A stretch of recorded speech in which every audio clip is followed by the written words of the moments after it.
Xin chào, good afternoon. You know, it's been a long day for you guys. Tôi biết là đã là một ngày khá là dài với tất cả các bạn. Let me make it interesting for you. So,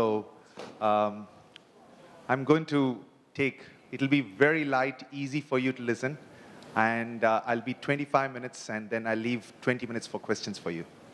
Tôi sẽ cố gắng làm cho phần của tôi rất là thú vị cho tất cả các bạn. Thì các bạn hãy yên tâm, phần của tôi nó rất là nhẹ nhàng thôi. Và chắc chắn là chỉ trong vòng 25 phút. Sau đó tôi sẽ để 20 phút cho các bạn có thể có cơ hội hỏi các câu hỏi. So I want to start nowhere else but you. Tôi muốn bắt đầu không gì cao xa hơn là từ chính các bạn. You know, let's do an exercise. Please give your, I think it will be difficult to stand up. Raise your hand. Don't stand up. Raise your hand. Humor me for a few minutes. Thì bây giờ chúng ta hãy cùng có một bài tập thể dục nhỏ. Thì ở vị trí các bạn ngồi cũng khá là khó đứng dậy. Vì thế bây giờ thay vì đứng dậy các bạn hãy giơ tay. Raise your hand if you almost wait for the question to finish. Hãy giơ tay nếu các bạn luôn luôn talk to people when you are in an elevator. Almost always. Gần như là luôn luôn nói chuyện với những người khác khi các bạn ở trong thang máy. Okay, thank you. Next question. Câu hỏi tiếp theo. Raise your hand if you almost always write down things to do and stick to it. Hãy giơ tay nếu các bạn luôn luôn ghi lại một danh sách những việc cần làm và luôn luôn thực hiện theo danh sách đó. Check out your neighbor while you do that, yeah? Next one. Raise your hand. Hãy giơ tay if you do it on weekends. Nếu các bạn vẫn thực hiện danh sách này vào cuối tuần. That's almost very little, yeah. But you know, in Amsterdam, people do that too. Ở Amsterdam thì số người giơ tay câu hỏi này rất là nhiều. Okay, raise your hand if you need to pick somebody up and compete and win. Hãy giơ tay nếu như khi các bạn lái xe trên đường, các bạn sẽ luôn luôn chọn một người cùng đi trên đường để đua với họ và luôn luôn thắng. You know, in your motorcycle, you want to compete. Yeah, check out your neighbor. That's very few. I can literally see. Oh, I see a lady doing that too. Tôi nhìn thấy cả một cô gái rất trẻ ngồi đây cũng giơ tay nữa. Okay, again, raise your hand if you ask too many questions. Hãy giơ tay nếu các bạn thấy mình là một người hỏi quá nhiều câu hỏi. Few. Oh, more. Okay. Raise your hand if you're skeptical always on anything that you see or hear. Hãy giơ tay nếu các bạn luôn luôn nghi ngờ đối với bất kỳ những điều nào mà mình nghe, trừ khi các bạn thấy được bằng chứng của những cái việc này. Many skeptical people here, huh? Raise your hand when you trust your intuition. Hãy giơ tay nếu các bạn tin vào cảm tính và cảm giác của mình. There, that's Vietnam for me. Raise your hand if you have a color-coded cabinet and it's all arranged well. Hãy giơ tay nếu các bạn có một tủ quần áo luôn luôn được đánh cốt theo màu và rất là ngăn nắp. If you see the streets, you can know that chaos in the streets, you know. Okay, raise your hand if you always seem to be right in a debate. Hãy giơ tay nếu các bạn dường như luôn luôn là người đúng, luôn luôn là người chiến thắng trong một cuộc tranh luận. Interesting, not many people. Okay. What we did here, it's not for fun alone. What we did here is, all these questions are your input. What you see there is the talent that you have is your filter. And then you go to the output. So each one, for the same question, behaves differently. Thì những điểm mà chúng ta vừa thử cùng nhau trải nghiệm đây không phải chỉ là để cho vui đâu, mà nó đại diện cho một đầu vào ở một cái cách lọc ở đây. Sau đó thì đây chính là cách lọc tài năng, và sẽ tùy từng câu hỏi này, theo từng con người, và đầu ra của nó sẽ là những hành vi khác nhau. So your questions like if you almost always want to compete are people who are always liking to competitive kind of jobs. Thì nếu như lúc nãy có ai đó đã giơ tay rằng các bạn luôn luôn chọn một người để cùng đua xe ở trên đường, nghĩa là các bạn rất phù hợp cho những công việc mang tính cạnh tranh cao. If you're arranging your closet, that means technically you should be doing jobs that are almost arranging, doing event management and stuff related to that. Thì nếu như các bạn luôn luôn có một tủ quần áo ngăn nắp, sắp xếp gọn gàng thì các bạn sẽ phù hợp với những công việc như là quản lý sự kiện, sắp xếp. So all what we have historically has been is talent is what you have. You got to use that and you have to identify what you are good at. Vì vậy, tài năng là cái mà các bạn có sẵn. Vì vậy, bước tiếp theo các bạn cần phải tìm hiểu xem các bạn sẽ làm gì với tài năng của mình, công việc gì sẽ phù hợp với tài năng của mình. So some people think consistently positive. Some people trust their intuition. So you need to identify that, find that, and then proactively start behaving towards that. Thì sẽ có những người luôn luôn nghĩ một cách tích cực, có những người luôn luôn tin vào cảm tính của mình. Thì các bạn hãy dành một chút thời gian để phân tích xem thực sự thì mình có tài năng gì để sử dụng những tài năng này. So this whole concept of talent comes from a gentleman named Don Clifton. He started this company in the 90s, late 1960s and 70s. And he started this company thinking about Gallup, thinking of saying that let me go and find out what can make people more effective. And he went and looked at all the things and he found everything was strengthening your weakness. He was the first one in the world to start looking at strengths and not your weaknesses. Thì những ý tưởng, một trong những người đầu tiên có một ý tưởng nghiên cứu về tài năng, đấy là một quý ông tên là Donald Clifton, là người sáng lập ra công ty Gallup từ những năm 1960, 1970. Khi đó thì ông có một quan điểm rằng tôi sẽ đi tìm hiểu về các phương pháp về tài năng. Và vào thời điểm ông tìm hiểu thì có tất cả vào bấy giờ thì có rất nhiều những phương pháp, họ luôn luôn tập trung vào làm thế nào để cải thiện điểm yếu của mình. Nhưng ông là người đầu tiên tập trung vào điểm mạnh. So, in summary, what are the wrong assumptions? The wrong assumptions are all behaviors can be learned. Not true. Certain things you are better, those are your strengths. Thì chúng ta hãy cùng xem qua một số những giả định sai. Ví dụ như ở đây rằng mọi hành vi đều có thể học được. Và nếu như mà bạn cứ cố gắng đủ thì bạn sẽ làm được. Thì đây là một giả định sai. If you're not good at riding a motorcycle, you will not be good at riding a motorcycle. So, if you try hard enough, it's not going to change. Nếu các bạn không giỏi lái xe máy thì các bạn có cố gắng đến đâu đi chăng nữa thì các bạn cũng sẽ không thể giỏi lái xe máy được. If you dream it, you can achieve it. Half the time, you just keep dreaming, but you won't achieve it. Một giả định sai tiếp theo đấy là các bạn cứ ước mơ thì các bạn sẽ đạt được. Thì đa phần một nửa thời gian là các bạn cứ tiếp tục mơ ước và không đạt được. Weaknesses fixing can lead to success, not true. Điểm thứ ba ở đây đấy là khi mà sửa đổi được những cái điểm yếu của mình thì các bạn sẽ thành công, thì điểm này không đúng.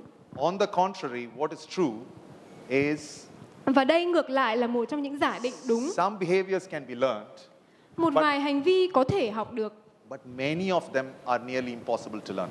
Nhưng rất nhiều trong số những hành vi còn lại không thể học được. What it does is fixing the weaknesses reduces failure in your life. Cố gắng củng cố những điểm yếu của mình không làm cho các bạn thành công, nhưng mà đồng thời nó sẽ giúp các bạn ngăn chặn những cái thất bại trong cuộc sống của mình. For example, I am not the most organized person. What I do is I just got tools to get myself organized. I have colleagues who can help me organize myself. But if I try to fix that problem, it will never happen. Find ways to fix your weaknesses. Ví dụ như tôi là một con người rất là bừa bãi và không phải là một người ngăn nắp, thì tôi sẽ có hai phương thức. Một là tôi tìm các công cụ để giúp tôi ngăn nắp hơn. Hai là tôi sẽ nhờ những đồng nghiệp của tôi giúp tôi hỗ trợ trong cái việc ngăn nắp lại. Nếu như tôi dành hết tất cả mọi thời gian để cố gắng củng cố cái việc tôi làm cho tôi trở nên ngăn nắp hơn, thì việc này sẽ không bao giờ có thành hiện thực được. If you don't believe me, just take 2 more slides. I will convince you there. Nếu các bạn vẫn chưa tin tôi thì hãy cố gắng đọc thêm 2 slide nữa. Tôi sẽ cố gắng thuyết phục các bạn. Using strengths, there is enough studies say people who just use their strengths and do their jobs relating to their strengths are 3 times more successful and they have a better quality of life because they enjoy it.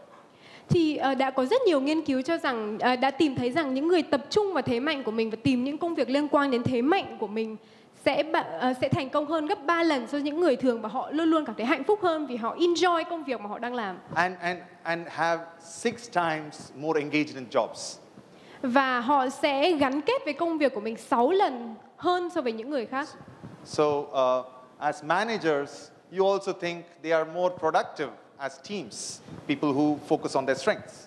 Thì nếu như các bạn là những người quản lý, thì các bạn cũng sẽ tin tưởng rằng nhân viên của mình, nếu như họ thực sự tập trung vào thế mạnh của mình thì họ sẽ gắn kết, sẽ có nỗ lực hơn trong công việc của mình.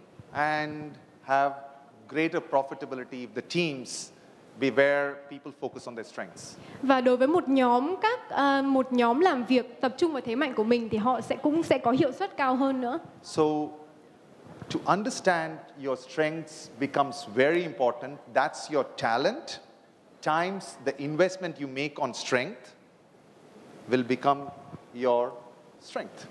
Thì đây chính là công thức để có thể tận dụng tối đa thế mạnh của mình. Đấy là tìm xem tài năng của mình là gì và sau đó đầu tư thời gian vào để củng cố tài năng của mình, biến nó thành thế mạnh. So, if I just take this example, this was a study done in the US. They looked at talented readers, who are people in the second lot, and there were average readers who did 90 words per minute. Thì đây là một ví dụ tiếp theo về một nghiên cứu được thực hiện tại Mỹ, tập trung vào nghiên cứu những người đặc biệt có khả năng đọc. Là màu xanh ở đây là những người có khả năng đọc, có tài năng đọc, và những người màu ghi ở đây là những người bình thường. They got a group of trainers, some of the best reading experts, to work on both groups, the talented one and the non-talented one. Nhóm nghiên cứu này đã thuê một nhóm những chuyên gia giỏi nhất về các kỹ năng đọc để hướng dẫn và đào tạo cho hai nhóm đọc khác nhau này. So the green bar, after a month of training and all that, the first group went and did the study and completed it and did the training and they improved 4 times more faster reading. Per page. 4 words per minute. Thì nhóm những người bình thường sau vài tháng được đào tạo thì họ tăng từ 90 từ 1 phút lên 150 từ 1 phút. So what do we expect the talented readers? Thế mọi người đoán như thế nào đối với nhóm thứ hai là nhóm những người có tài năng đọc ạ? Same training. Cũng cùng một độ huấn luyện như vậy.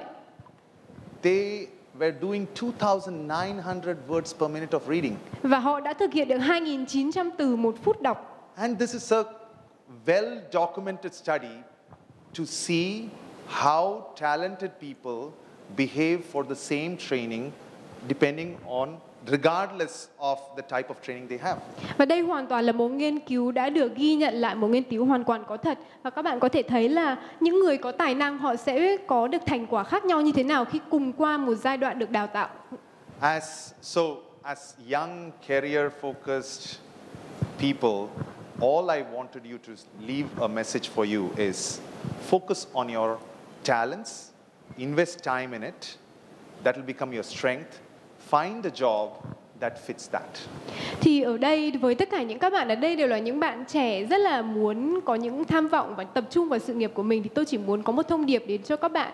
Đây là hãy tìm ra xem tài năng của mình là gì, hãy đầu tư để củng cố tài năng đó, biến nó trở thành sức mạnh, thành thế mạnh của mình, và sau đó hãy tìm một công việc phù hợp với thế mạnh của mình. For example, if you like to speak to people almost always in the elevator, then you could be a good salesperson because you like to connect to people. Ví dụ lúc nãy, nếu các bạn là những người mà luôn luôn thích nói chuyện với những người khi ở cùng trong thang máy với mình, như vậy thì các bạn là những người thích nói chuyện, thích kết nối với những người khác, và công việc phù hợp với các bạn sẽ liên quan đến công việc sales, như công việc bán hàng. So that having said, how do you find a company where you will enjoy doing what you like to do? Và đã nói đến như bây giờ thì vấn đề tiếp theo đấy là làm thế nào để các bạn có thể tìm được một công ty phù hợp với thế mạnh của mình và các bạn sẽ cảm thấy enjoy khi làm việc cho công ty này. Find a company where it fits your personal values. The values of the company should fit your personal values. Thì lời khuyên của tôi đấy là các bạn hãy tìm một công ty mà giá trị của công ty đó sẽ phù hợp, sẽ đồng nhất với giá trị của cá nhân các bạn. And values not sitting on the walls of the company or walls of the bank, but values where people behaviors embedded with those tenets of values. Giá trị của một công ty không phải là ghi ra giá trị đó và treo lên tường của một công ty, mà giá trị của công ty đó đã thể hiện ở trong hành vi mỗi ngày của những người nhân viên ở cùng làm ở trong công việc ở trong công ty đó. We at Techcombank, we aspire to be the best bank in Vietnam, and we have some very, very core embedded values. Đối với Techcombank chúng tôi mà nói thì mục tiêu chúng tôi đưa ra sẽ là ngân hàng tốt nhất Việt Nam, và chúng tôi cũng đặt ra cho mình 5 giá trị được thể hiện trong từng hành động của chúng tôi. Values like customer first, Ví dụ như là khách hàng là trên hết, innovation, liên tục cải thiện, teamwork, tinh thần đồng đội, people development, phát triển con người and accountability. và chịu trách nhiệm. And all these five are not just words in the whole hung on the walls of the bank, but people are live and breathe those in the daily life. Và những giá trị này đối với chúng tôi không phải là để ghi ra và để treo trên tường, mà mỗi chúng tôi hàng ngày đều làm việc và đều thở cùng với những giá trị này. So any of you, if you come to an interview with the bank, we will assess you how well you do against those values. Và nếu như các bạn đến dự một buổi phỏng vấn với ngân hàng chúng tôi thì chúng tôi sẽ đánh giá theo xem các bạn đang ở đâu so với 5 giá trị cốt lõi này. What we have also is a value proposition for employees. Bên cạnh đó chúng tôi cũng có một định hướng các giá trị cho chính những nhân viên của chúng tôi. Our value proposition stands basically for giving you autonomy, focus on meritocracy, have very good high fixed pay, at the same time provide you the best environment in terms of working. Những định hướng giá trị này của chúng tôi cho các nhân viên của chúng tôi đấy là sự tự do cũng như là chủ động, sẽ có những mức lương cao cũng như là một môi trường làm việc tốt. Plus, if we find the right people that fits the values, I think we intend to build a winning combination. Fits the values, we intend to build this winning combination. Thì nếu như mà chúng tôi có thể tìm được những người có thể phù hợp với những giá trị này thì chúng tôi luôn luôn sẽ có một offer rất là tốt đối với họ. So we also have a leadership program which is very, very interesting for people who are about 2 to 3 years into the bank. We provide some of the best leadership program in Vietnam today. Ngoài ra chúng tôi cũng có một chương trình lãnh đạo, đào tạo những người lãnh đạo tốt nhất ở Việt Nam. Which combines multiple forums at various stages, significant number of coaching workshops, assignments, and significant continuous impact assessment for the leaders. Đối với những thành viên tiềm năng này, chúng tôi sẽ có một loạt những forum, sau đó là sẽ có những buổi workshop để đào tạo, sau đó đưa ra những nhiệm vụ mà họ phải thực hiện trong một thời gian dài, một thời gian ngắn, và liên tục đánh giá kết quả cải tiến của họ. If you go down to the booth of Techcombank, you would see three photographs of 3 people. And all of them are part of the Techcombank leadership program. Nếu như các bạn đến cái quầy của Techcombank ngày hôm nay ở đây thì các bạn sẽ thấy bức ảnh của 3 người, và cả 3 người này đều là những thành viên đang được đào tạo ở trong chương trình leadership của Techcombank. They are real people, they are not models standing there. Họ là những người thật đấy ạ, không phải là người mẫu được thuê để chụp hình đâu ạ. So we also have very interesting management training program that we launched last year. Ngoài ra chúng tôi cũng có một chương trình management trainee rất là thú vị đã bắt đầu khởi tạo từ năm ngoái. Focused on fresh graduates like you. Chương trình này thì tập trung vào những người mới ra trường như chính các bạn ở đây. That would drive hopefully a lot of inherent talent within the bank to focus on our growth prospects. Những người mà chúng tôi tin tưởng rằng các bạn sẽ là nắm chìa khóa cho sự phát triển của ngân hàng. So, 2 messages for you Như today. vậy là hôm nay tôi có 2 thông điệp gửi đến tất cả các bạn. One is find your talent, invest time in it, make it your strength, find jobs that fits your strengths. Thứ nhất, như tôi đã nói, là hãy tìm xem tài năng của các bạn là gì, đầu tư thời gian vào cho tài năng, biến nó thành thế mạnh của mình, và tìm một công ty tương ứng với thế mạnh của các bạn. Second is find a company that fits your values, personal values, and has embedded values that is working towards the growth of the organization. Thứ hai là các bạn hãy tìm một công ty có những giá trị cốt lõi phù hợp với chính giá trị mà các bạn tin tưởng, giá trị của bản thân các bạn, và những giá trị đó phải được thể hiện trong từng hành vi mỗi ngày của công ty đó để hướng tới sự phát triển của công ty. So I'm sure Techcombank could be one of them, given that there are some very, very talented people that we have. Tôi tin tưởng rằng tôi chắc chắn rằng Techcombank là một trong những công ty như vậy, và bằng chứng đấy là chúng tôi cũng có những con người, hiện tại đang có những con người rất tài năng. I hope you found this conversation useful. Thank you very much. Hy vọng các bạn thấy buổi nói chuyện của tôi có ý nghĩa. Cảm ơn các bạn rất nhiều. Thank you so much. Yeah. So when is here, I have a question for you. You said the most important. You find a company suitable with your values. So I have a question for you: how to find a most suitable company, a most suitable company to suit with your values? Okay. Personal values, hopefully, comes. Suitable company is suit for you. Nhân của mình đúng không ạ? Thì câu hỏi để đặt ra ở đây đấy là làm thế nào để có thể tìm được một công ty như vậy? Yes. Correct. Suitable for you. Okay. I think personal values first comes from your upbringing, your upbringing when you grow up, and those would become your starting point. And then what I would do is read a lot about the company, understand what is in the website of the company, speak to a few people in the organization before even applying to a company, what is the work culture, whether what they say on the website is same as what the company is, whether they believe in the values that they say they have the values, and then see if there's a personal value fit with the corporate value fit. Thì đầu tiên, giá trị cá nhân của mỗi người là được hình thành trong quá trình các bạn trưởng thành và được nuôi dưỡng, đúng không ạ? Đối với tôi thì đây là điểm khởi điểm. Sau đó thì các bạn hãy đọc rất là nhiều về một công ty. Các bạn có thể lên website của một công ty, đọc về công ty này, và đồng thời hãy nói chuyện với một vài người trong công ty để xem giá trị họ ghi ở trên website có đúng với những cái giá trị mà từng hàng ngày những cái con người này họ đang làm hay không. Và hãy chọn giá trị cá nhân mình để xem nó có tương thích với giá trị của cá nhân bạn hay không. Does that make sense? Thank you.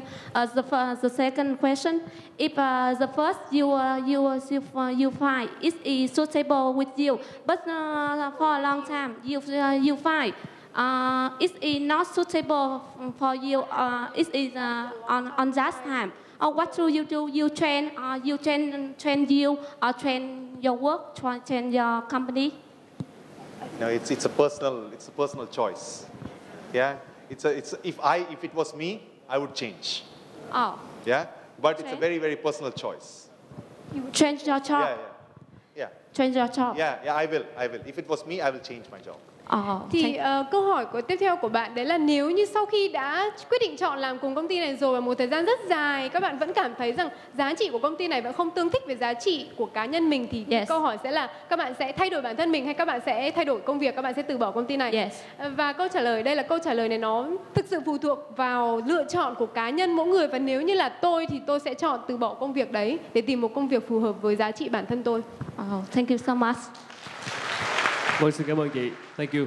Chúng tôi xin kính mời bà Trần Việt Hương, giám đốc điều hành của công ty Meta sẽ lên trao kỷ niệm chương cho diễn giả chúng ta ngày hôm nay.